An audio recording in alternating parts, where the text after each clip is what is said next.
सच्चे मन से प्रभु को बुलाते हैं वो पहुंच जाते हैं। प्रभु किसी का जाति किसी का धर्म नहीं देखते हैं। तो आज हम बात करेंगे भक्त और भगवान की ऐसी एक अनोखी सत्य कथा। वो है भक्त सालोबेग और प्रभु जगन्नाथ जी के कथा।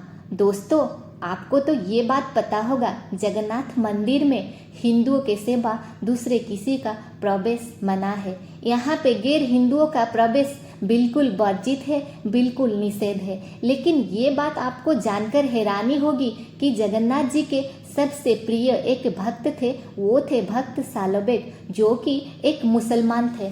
ये बात सुनकर आपको आश्चर्य होगा, हिंदुओं का जो प्रमुख देवता है वो प्रभु जगन्नाथ, लेकिन उनके प्रिय भक्त एक मुसलमान कैसे हो सकते हैं। हाँ दोस्तों, चलो जानते हैं कौन थे भक्त सालोबेग और वो प्रभु का प्रिय भक्त कैसे बने और इसके पीछे की कहानी क्या है। ये कथा शुरू होता है जहांगीर के शासनकाल से। जहांगीर के एक सूबेदार थे, उनका नाम था लाल बेग। लाल बेग को एक ब्राह्मण विधवा महिला से एक बार प्यार हो गया था। वो ब्राह्मण महिला को लाल बेग ने जबरदस्त शादी भी कर ली। शादी के बाद उनका एक बेटा हुआ जिसका नाम रखा गया था सालबेग। सालबेग ने धीरे धीरे बड़ा हुआ। बड़े होने के बाद सालबेग ने मुगलों की सेना पे शामिल हो गया। कुछ साल के बाद एक भयानक युद्ध हुआ था। इस युद्ध में सालबेग ने घायल हुआ और उसके सर पर एक बड़ा सा चोट भी आ गया था। बहुत जगह पे इलाज होने के बाद भी सालबेग का ये घाव नहीं भरा और वो चोट से उसको पीड़ा कम नहीं हुआ। इस पीड़ा से उसको कम करने के लिए उनके जो माँ थे वो विधवा ब्राह्मण, तो वो सालबेग को बोला कि भगवान जगन्नाथ को पूजा करने के लिए, आराधना करने के लिए। सालबेग ने माँ की बात मानकर भगवान जगन्नाथ को सच्ची मन से पूजा करना शुरू कर दिया। उसके अनन्य प्रेम और भक्ति से भगवान ने प्रसन्न हुए और भगवान ने संतुष्ट होकर उसका जो पीड़ा था उसका हरण कर लिया। उसका जो घाव था वो भर गया और सालबेग बिल्कुल ठीक हो गया।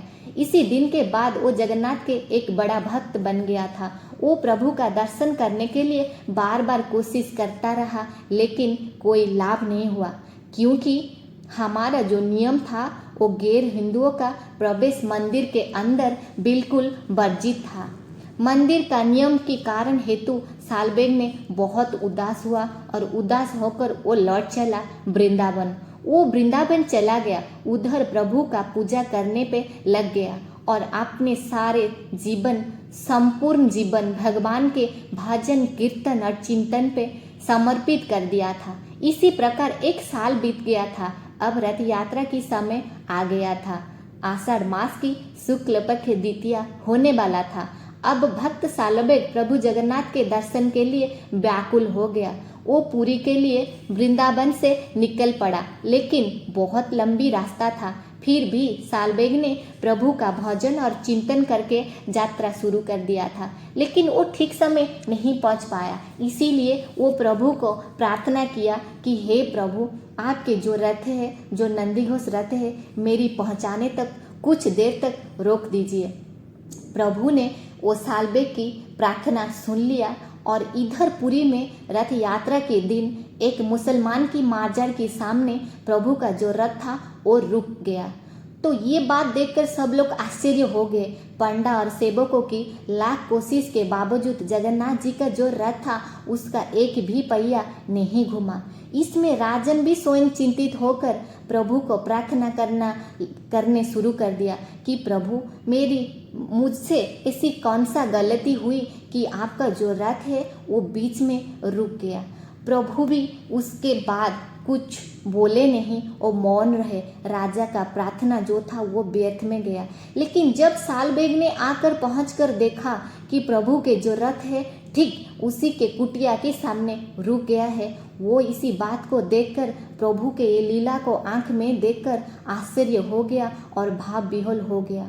और जब वो रथ का जो रस्सी था हाथ में पकड़ा, तब रथ अपने आप चलना शुरू कर दिया।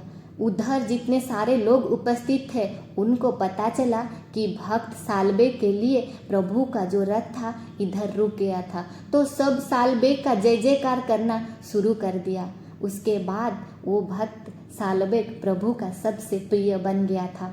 समय की चक्र परिवर्तन होता रहा, लेकिन आज भी जब रथ श्री मंदिर से श्री गुंडीचा तक निकलता है तो रास्ते में एक मार्जर के सामने, जो कि सालबेग की कुटिया था, उसके सामने रुक के चलता है। ये भगवान और भक्त की अनोखा प्रेम है। इसमें से ये बात तो सिद्ध होता है कि जो प्रभु को अनन्य प्रेम करते हैं, जो प्रभु के प्रति संपूर्ण समर्पित हो जाते हैं, प्रभु उनका बन जाते हैं, उनको ऊपर कृपा प्रदान करते हैं। इसमें प्रभु किसी का जाति, किसी का धर्म नहीं देखते हैं। वो देखते हैं तो बस उनके प्रति निस्वार्थ पर समर्पण किसी का है। जो सच्चे मन से प्रभु को बुलाते हैं वो पहुंच जाते हैं। प्रभु देखते नहीं कि कौन हिंदू है, कौन मुसलमान है और कौन दूसरे किसी जाति और धर्म का है। ये प्रभु का महानता है, ये प्रभु का प्रेम है उनके भक्त के प्रति। तो सब प्रेम से बोलो जय जगन्नाथ, जय जगन्नाथ।